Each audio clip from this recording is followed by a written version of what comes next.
parte dal Veneto, è con grande soddisfazione che parte, un ringraziamento forte allo Zoopo pediatrico delle Tre Venezie e anche al sistema sanitario nazionale del dottor Filippini, sistema veterinario. Devo dire che la vaccinazione significa risparmiare probabilmente tanti soldi,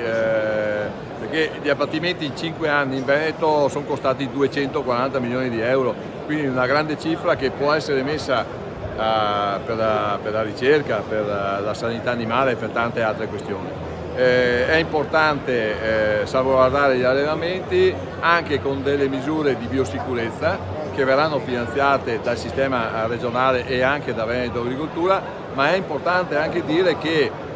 ci sono 4 milioni di dosi di vaccino per quanto riguarda i tacchini e 10 milioni di dosi di vaccino per quanto riguarda le galline ovaiole, quindi un importante intervento parte dalla regione del Veneto per poi estendersi alla Lombardia e all'Emilia Romagna ed è a mio avviso una grande azione di prevenzione.